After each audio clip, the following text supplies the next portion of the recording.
The Nikon Z8 is finally here, and I'm sure there are photographers right around the world that are ecstatic at the moment, but I'm sure there are some that are quite disappointed.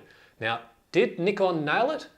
Or did they just blow one of the best opportunities they had to get back up the ladder in the competitive mirrorless market?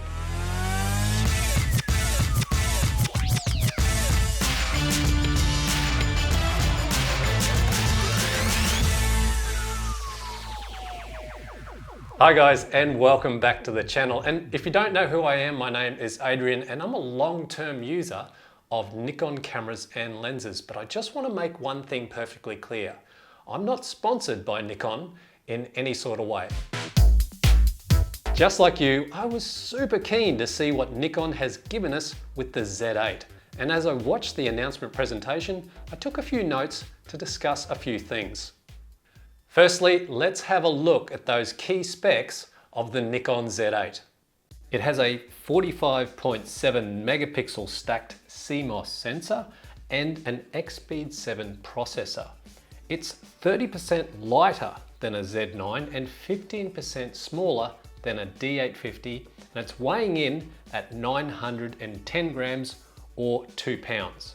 Has an ISO range of 64 to 25,600, and the video is basically the same as the Z9, as it'll shoot up to 8K at 60 frames per second or 4K at 120 frames per second. Has a blackout-free EVF, does 20 frames per second stills in RAW and 120 frames per second 11 megapixel JPEGs. Can shoot up to 1/32,000th of a second, has a CF Express Type B card slot and an SD card slot, has an electronic shutter only like the Z9, uses the same battery as the Z7 II, and we'll talk about that in just a minute, and has the articulating screen just like the Z9.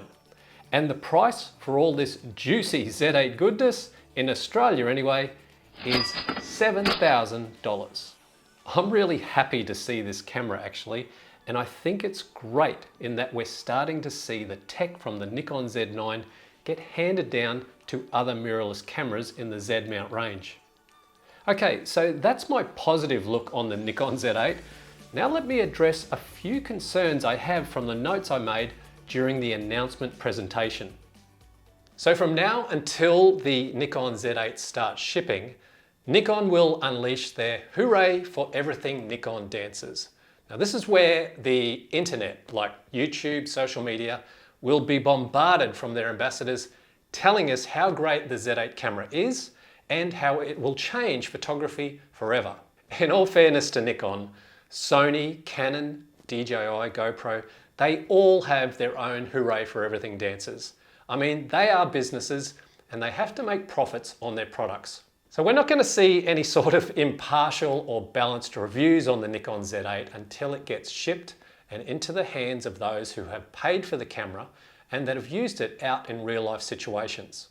The price of the Z8 may seem very high to some, and given its specs, I can kind of understand why Nikon have priced it this way. The camera was touted as being somewhere placed between the Z7 II and Z9 cameras, although realistically with those specs, it's more closer to a Z9. Given the now confirmed price and specs, we can see how the Z8 sits in the Z camera body lineup. I guess with regards to the price, there are actually two ways to look at it.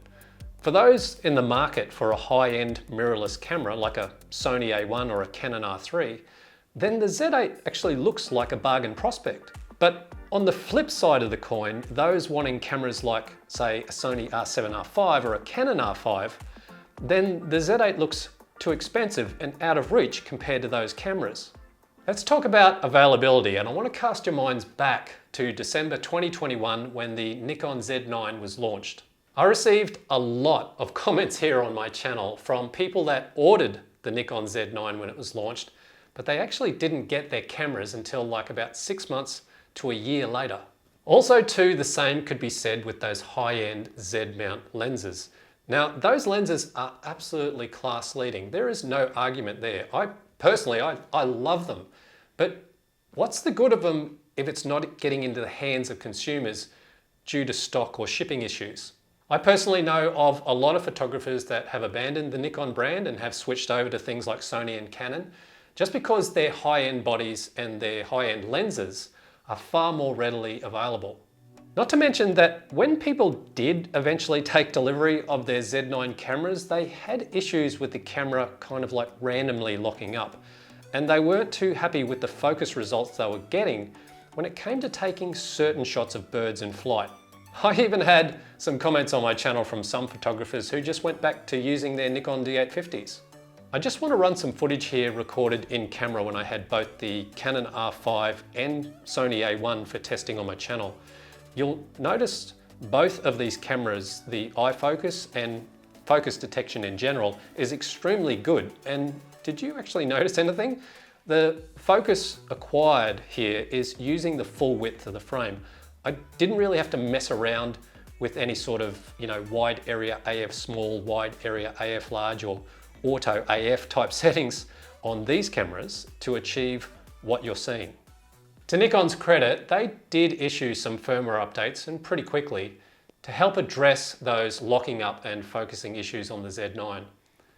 But there were still reports coming in from people saying, well, the focusing was much better and it was good, but it just wasn't quite that Sony A1 or Canon R5 good.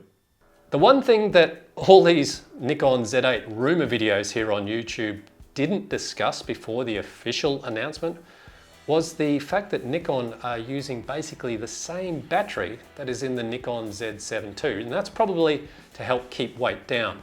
So given the Z8 specs are much more higher than the Z7 II and presumably more power consuming, then one might wonder what the battery life is actually going to be like on the Z8. This is my beloved Nikon D850 and Z7 cameras. Now, the battery life in the Nikon D850, when I'm shooting both stills and video, will last me about a day, whereas the Z7 will only last me about half of that.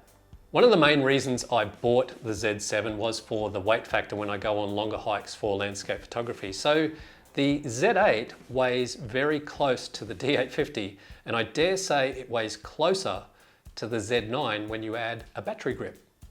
For a bit of fun, I actually ran a poll question on my YouTube channel regarding the Z8 a couple of weeks ago. And here are the results after I asked this question. Given the Z8's then rumoured price of €4,599, 5,000 US dollars or 7,500 Australian dollars, will you be buying one? So out of the people who voted, 15% said yes, take my money, and 85% said no, are you kidding me? So now we know the true pricing of the Nikon Z8, and my question is to those 85% of the people that voted no, will you change your mind? Will you now be buying the Nikon Z8? And I'd love to know how much the Z8 retails for in the country that you're watching this video from. Anyway guys, thank you so much for watching. Never stop creating, and I'll see you next time.